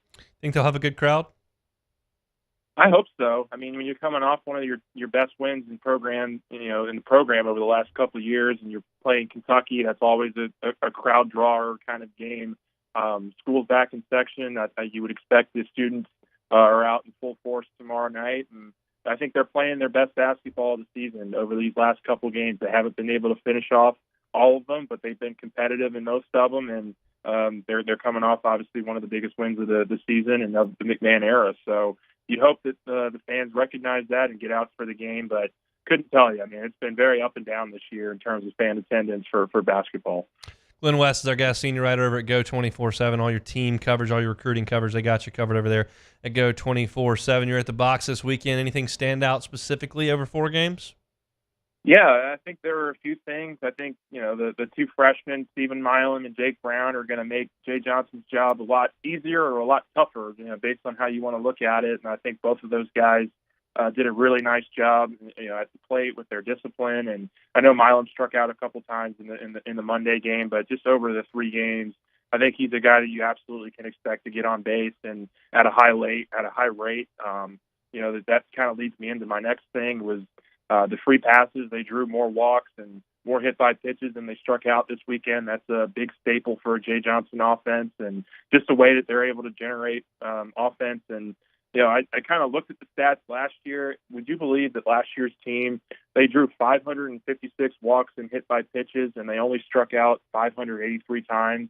I mean, that margin is just so close, and you don't really get to see that a whole ton in college baseball. And I think this team is well on its way to having kind of a similar kind of blueprint with how they generate offense and how they get on base consistently with the way they started these first 4 games. And the last thing I'll say is the pitching rotation, I think, is still wide open. I mean, I think we all came in with some expectations of who was going to be in that starting grouping, and I think all that's out the window after week 1. I think there's a lot of different guys that they're going to throw out there. I thought Cade Anderson did a really nice job. Jaden Coleman did well in his start as well. So, a lot of options that I think they're going to be able to throw out there over the next couple weeks and kind of see what sticks. Any concerns with Thatcher Hurd's outing, unable to get out of the 3rd inning? I don't think so. I mean, he was really, really consistent for those first 8 or 9 batters and just wasn't able to get that final out. And Jay kind of, put it on himself and a little bit just, kind of just losing control and the conditions that were there. But, I do think that eventually this thing turns into Luke Holman going as the Friday guy, but Thatcher's definitely going to be a weekend starter he's going to get every opportunity, I think, and until he just really proves that he can't do it. And I think that is pretty highly unlikely. I think that LSU has a lot of trust in him, and you just scratch up that week 1 to kind of some jitters and also maybe just a little bit of inconsistency there and getting that final third out in the 3rd inning. Hayden Travinski, Brady Neal, pretty salty behind the plate, along with Alex Milazzo, who was 3 for 4 offensively and threw a couple of guys out. LSU's catching position looks to be in pretty good shape. Yeah, I'd say so. I mean, Brady Neal over the last 3 games I thought was just fantastic, very in control of himself, and that's what you'd hope to see from him in kind of his year 2. I mean, we've talked about it a ton, that core sophomore group of Neal and Jones and Paxton Kling. Those guys really need to kind of take that next step, and I think you saw some really good from all of them this opening weekend. Jerry Jones is just a home run waiting to happen. If he can limit those strikeouts, I would imagine he's a 20-plus home run kind of guy this year if he sticks in the lineup. And obviously with Kling and his defense and what he brings you in center field, I thought he had a really nice weekend when he was out there defensively and got on base some as well. So really like what I'm seeing from the sophomores and certainly from the catching situation when you throw in Travinski and Milazzo as well. We'll see you in the PMAC tomorrow. Thanks, Glenn. All right. Thanks, Hunt. Glenn West, senior writer, Go 24/7. try he and Sonny out. They got great recruiting coverage, and Glenn's all over it from a team perspective, football, basketball, baseball, you name it. He's all over it, and we appreciate him for making some time for us, usually in the first hour, but they had to speak with Matt McMahon and some players, Tyrell Ward being one of them, so he bumped back a little bit and jumped on in hour number 2. Sharif Ishak always with us Tuesdays at 2:30. We'll do that next. You are now listening to The Hunt Palmer Show. One Bath and Closets, onebathandclosets.com is that website. Safety is got to be of the utmost importance, especially if you've got someone in your life that's aging and still wants to live at home. One Bath and Closet can help with some safety provisions around the bathroom, whether it's handrails, guardrails around the tub, shower area, whether it's a walk-in tub, whether it's a bench in the shower, whether it's a non-slip floor. All these things can be very, very impactful in keeping your loved ones safe as they potentially do age. So that's something that One Bath and Closets does all the time. They're happy to help. Go to onebathandclosets.com. Check out the free consultation there on the website. Schedule it so David and his team can come out and show you what they can do. You can see pictures of their fantastic work. Check out the testimonials as well. And as I always tell you, request that free consultation. One Bath and Closets. Check out the website, onebathandclosets.com. Our listeners fire off their opinions on the jimsfirearms.net hotline at 499-1045. Keep listening for your next chance to shoot us your thoughts with the jimsfirearms.net hotline on 1045 ESPN Baton Rouge. Join MMR and ignite your career today. MMR is the largest electrical and instrumentation contractor in the nation, and they're seeking talented individuals to join their team. For over 3 decades, they've been headquartered right here in Baton Rouge, and they have offices all around the globe. And MMR offers a tailored path for both professional and personal development, outstanding benefits, and a dynamic culture. So whether you're an intern, a seasoned pro, or you're just starting out, see what MMR can offer you. Apply at mmrgrp.com. It was a humid day, barefoot children play, looking for that summer shade. Time just slips away. Oh, Louisiana, some kind of hold on me. Like cypress stumps, your roots are planted deep inside of me. There it is, the extra mile, on the border of expected and extraordinary, for those willing to go further, like vans customized for work or play, with safety and tech to keep you connected, supported by a 5-star sales, service, and finance team, and backed by the 1-star you know. So go the extra mile. It's never crowded, because so few have what it takes to go there. Mercedes-Benz Vans. Yo, Jake here from my friends over at Community Steel Company located in Gonzales, Louisiana. The local place you can turn to for all of your metal building needs. Notice I said local, not Houston, not Dallas, not Atlanta, but right here in Gonzales. Visit them at their brand new state-of-the-art website at communitysteelco.com or pick up the phone and give them a call today to answer all of your questions on your metal buildings, roofing and sheet metal, and any other steel needs you or your business need at 225-647-2020. Hey, it's Matt Moscona. For years, you've heard me tell you about Insurance Network of Louisiana, helping you find better coverage for less money. But it's not just for your home and auto. They also offer commercial property. So, retail stores, professional offices like doctors, dentists, attorneys, clothing boutiques. Insurance Network of Louisiana can find you better coverage for less money. They service the entire state of Louisiana, and they're local. So call today at 293-0450 or lainsurance.net. Jerry and Benny Payne began Central Plumbing Company out of their driveway in Tanglewood subdivision. 50 years later and 4 generations down the road, we continue to serve Baton Rouge and the surrounding areas for all of their plumbing needs. Residential, commercial, industrial, or hospitality, Central Plumbing is here 24/7, 365. We want to thank our customers, family, and friends for 50 years. Matt Moscona inviting you to join us for Tuesday's AFR, powered by Sunshine, your hometown John Deere dealer in Louisiana. Tiger basketball getting ready for Kentucky baseball. Polished off a perfect 4-0 weekend. We're talking about all of it 3 to 6. 104.5 ESPN Baton Rouge.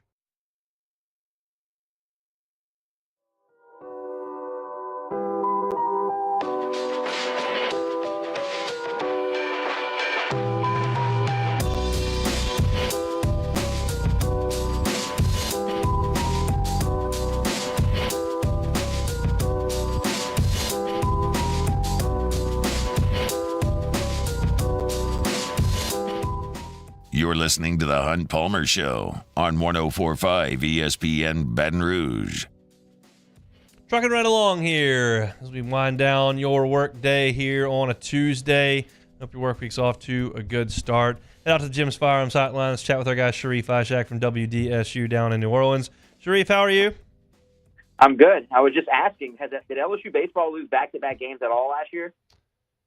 Oh, man. I would say no. I couldn't remember.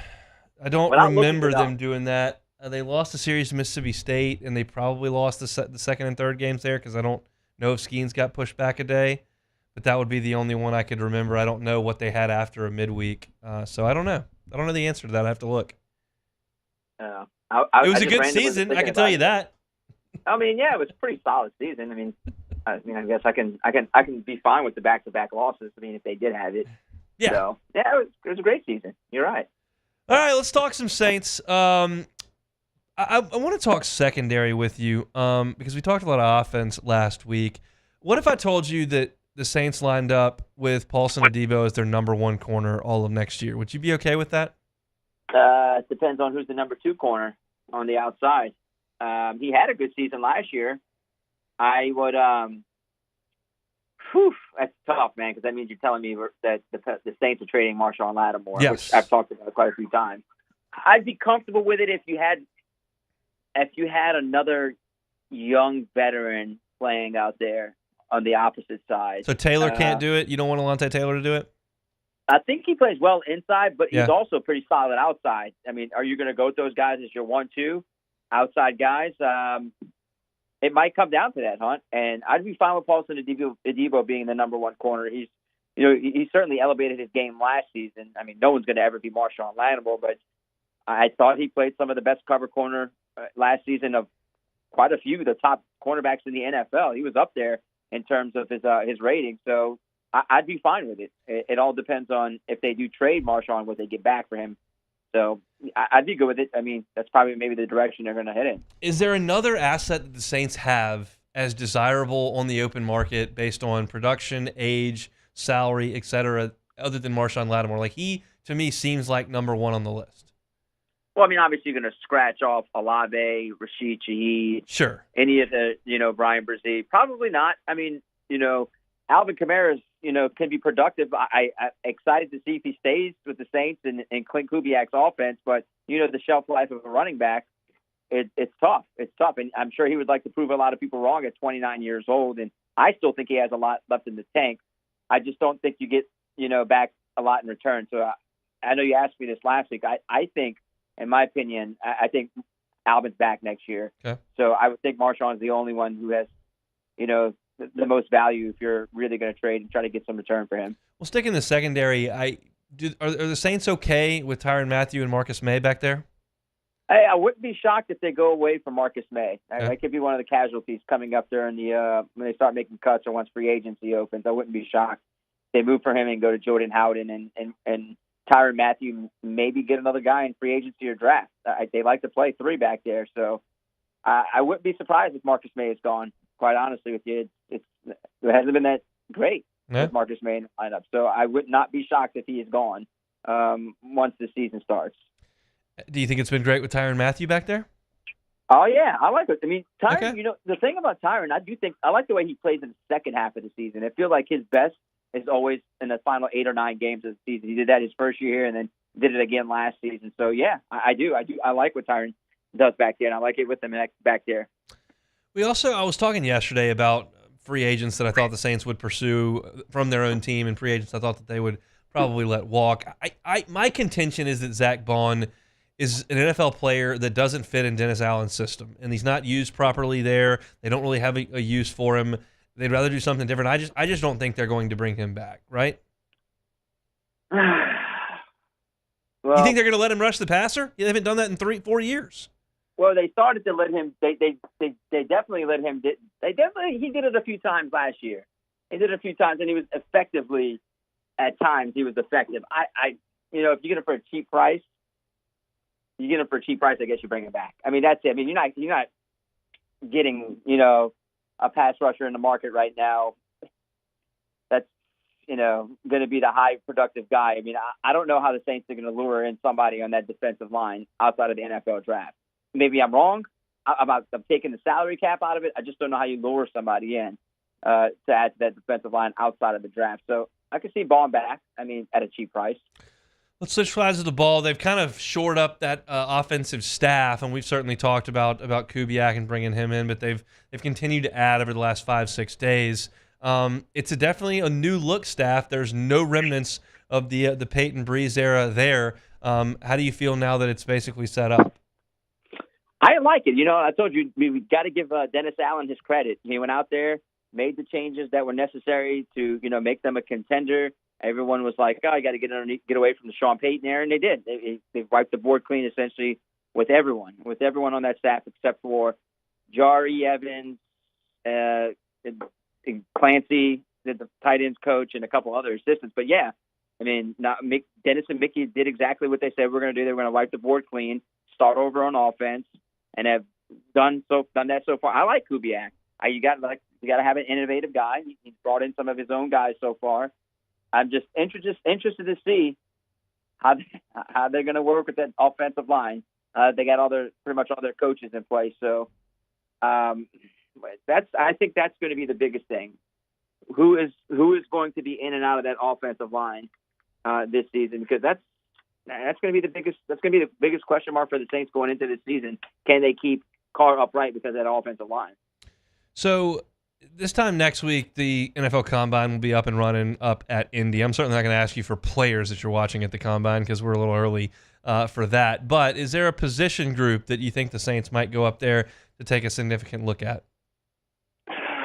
Yeah, I mean, it's deep in the offensive tackle. It's super deep this year, offensive tackle.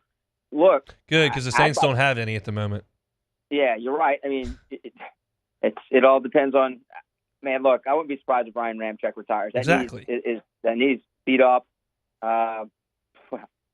Left tackle, who knows, can play left tackle. Andrews Pete, but he's not under contract, so you're going to have to deal with that.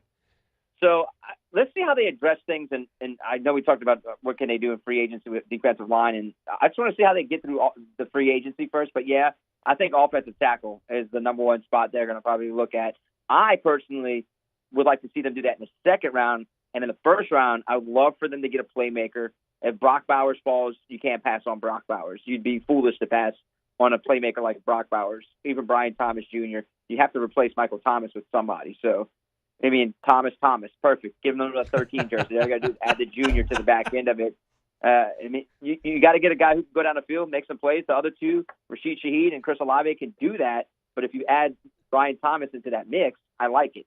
I would prefer to do a playmaker in the first round, since it's deep when it comes to offensive tackles in this year's draft. So I would go playmaker, offensive tackle with my first two picks. And I wouldn't be surprised if that's what they're looking at, playmakers and offensive linemen with their first two picks. Certainly the draft will be all the focus moving forward after next week. Let's shift gears briefly to the Pelicans here at the All-Star break. They get that win by the skin of their teeth against Washington right there before. And I feel like, me personally, I think they're in a pretty good spot here at the All-Star break. It certainly could be better, but it could be a lot worse. Your kind of snapshot as they're at the break here. I like it. 11 games over 500. It's the best record they've had at the All-Star break since 08-09. And that season, they were one win away from getting to the conference finals. So not saying that's going to happen, but they're in a good spot. But the schedule is going to be tough. It's the 11th toughest schedule after the All-Star break. Not the toughest, but it's up there. And if they can keep playing the way that they've been playing, and find a way to beat some of these above 500 teams that they've struggled with this season, 15 to 18 wins will get them at least the top 5 seeds, and they don't have to worry about the play-in. So they're set up to go 15-12, 18-9, Hunt, if they stay healthy. We say that all the time, if they stay healthy. But I like the spot they're in. I do love what Zion Williamson has done this season. He's been a playmaker. He's gotten to the rim. He's been rebounding. His point Zion has been fantastic with his assist numbers. Brandon Ingram has come along. I think the biggest guy that's made the jump this season is Herb Jones. He continues to shoot the ball very well from outside, 41% three-point shooter. And look, man, he does more than not on Herb defense. I mean, he's becoming give Herb the ball from outside, and players are starting to have to defend him, unlike the past where they just let him shoot because they thought it was an easy miss. Has the city chilled out on Zion? I knew Crew d'Etat had a big float there with him as Shamu, but other than that, does it feel like everybody's kind of on the Zion bus right now? Yeah, they are. I think they're bought in with him now because it looks like he cares and wants to be here. I mean, he's bought into the city, bought into the fan base. He's playing hard, man.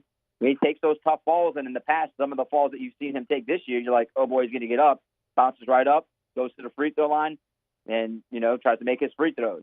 Got to excel in that department, and he's trying to get better there. But yeah, dude, look, he's committed. He's committed to the city. He's committed to the team and to his teammates, and that's exactly what you wanted to see for him in the past. But now it's the present, and you hope the present works as well as the future with Zion as well as the rest of his teammates.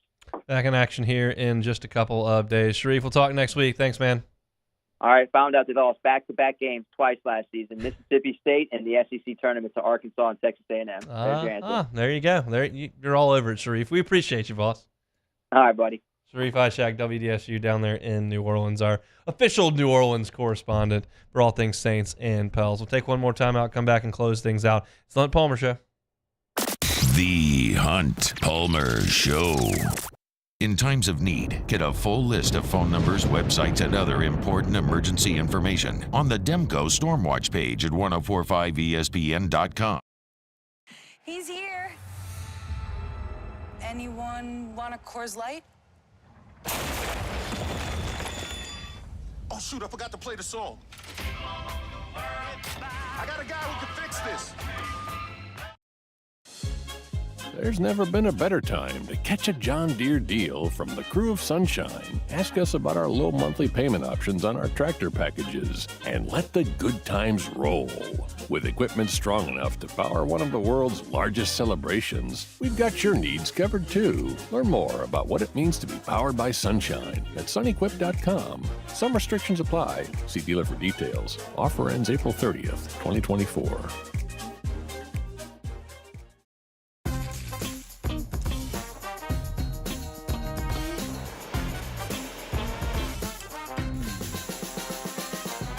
The best kept secret in town is out. Discover Tallulah at the Renaissance Hotel on Bluebonnet. Gulf Coast Bank & Trust is giving our customers the power to bank anywhere, anytime during this challenging event. And we're right there with you. Our mobile banking app is a smart way to manage your money and time. Gulf Coast Bank & Trust, the bank that cares about you. Elevate brand visibility, ignite customer engagement with the power of radio and digital advertising combined. Guarantee Digital Media brings the two together as a trusted media partner in Louisiana for nearly a century. Claim your free digital audit at guaranteemedia.com. I've been doing business with Luba for 25 years.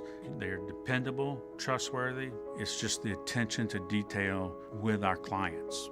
Our folks have years and years of experience.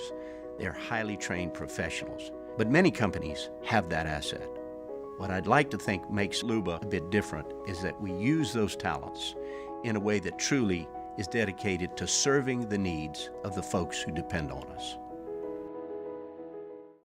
Dylan Cruz here to tell you about Six Rings Baseball and Softball Camp. If you live on the North Shore and play ball, go to Six Rings Camps with former LSU assistant coach Dan Canaveri. His knowledge is second to none, and your child will improve and have fun doing it. Camps are held at Coquille Park and Six Rings Academy in Covington with 4 sessions over the summer. Full day and morning only sessions are available from ages 7 to 13. Go to sixringsbaseball.com or call 985-206-9096. Learn the game to love the game. Breck teamed up to reimagine your parks, and you imagined big. With your help, we went to work, creating 12 beautiful community parks across the parish. A family-sized water park, miles and miles of trails, and parks just for your dogs. There are more places to splash, to explore, to run wild, and even soar. You imagined, we delivered. Gold. Breck, your #1 park system in the nation. Electricity is all around us, and our families depend on it. Every day is sparked by the power of a cold drink or a warm meal, a movie night, and a comforting light at the end of a dark hallway. From sunrise to sunset, playtime to bedtime, our team is ready to take care of your electrical needs. Even in the case of an after-hours emergency, the light in your life shines brighter with Mr. Electric. There it is, the extra mile, on the border of expected and extraordinary for those willing to go further, like vans customized for work or play, with safety and tech to keep you connected. Supported by a 5-star sales, service, and finance team, and backed by the 1-star you know. So go the extra mile. On Wednesday's OTB. Start to break down another weekend of baseball at the box. Can softball keep it rolling? Basketball getting ready for the tournament. Off the bench, 7 to 10 a.m., 104.5 ESPN.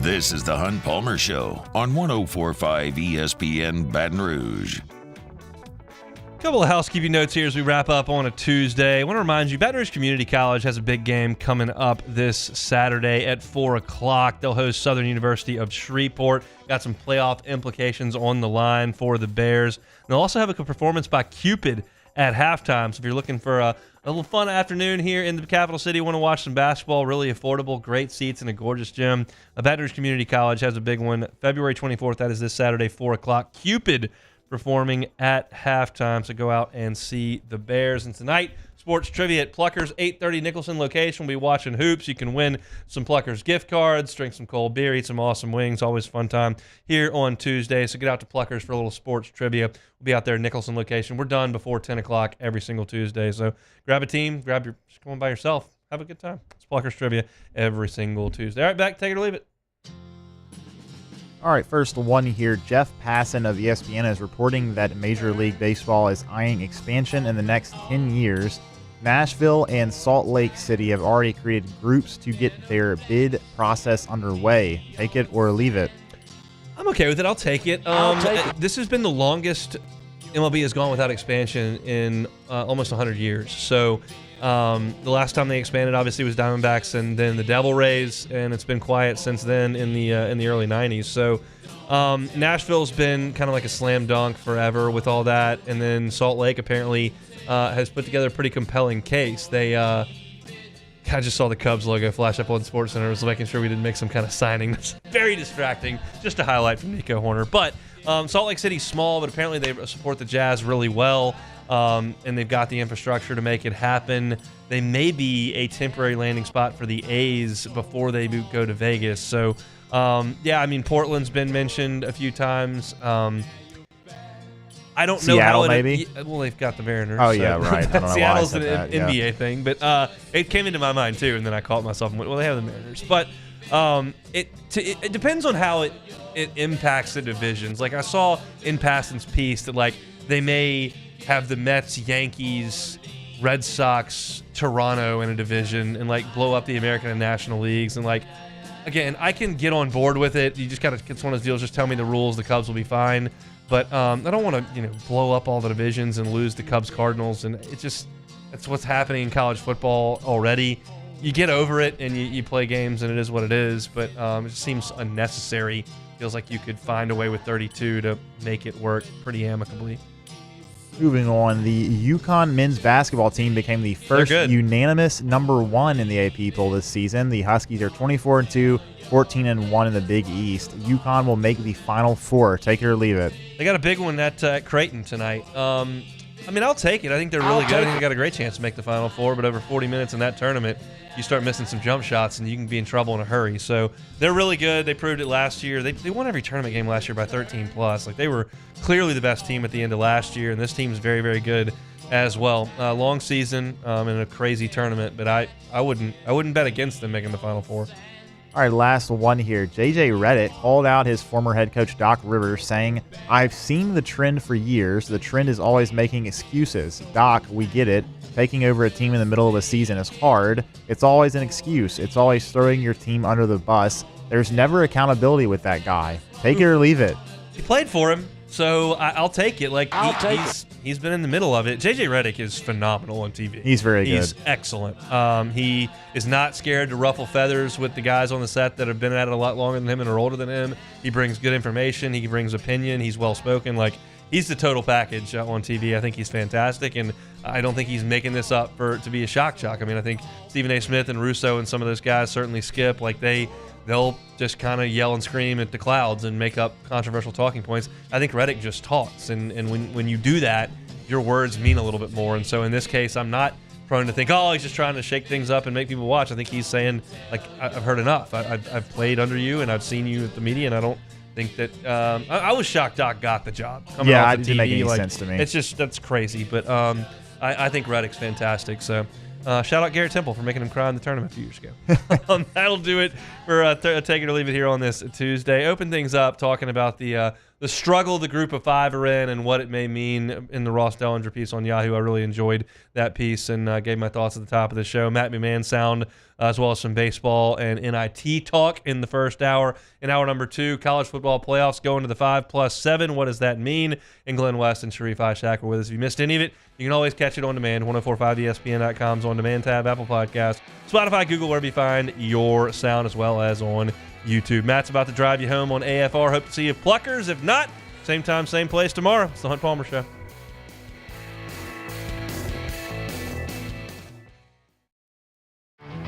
There it is, the extra mile, on the border of expected and extraordinary, for those willing to go further, like vans customized for work or play, with safety and tech to keep you connected, supported by a 5-star sales, service, and finance team, and backed by the 1-star you know. So go the extra mile. It's never crowded, because so few have what it takes to go there. Mercedes-Benz Vans.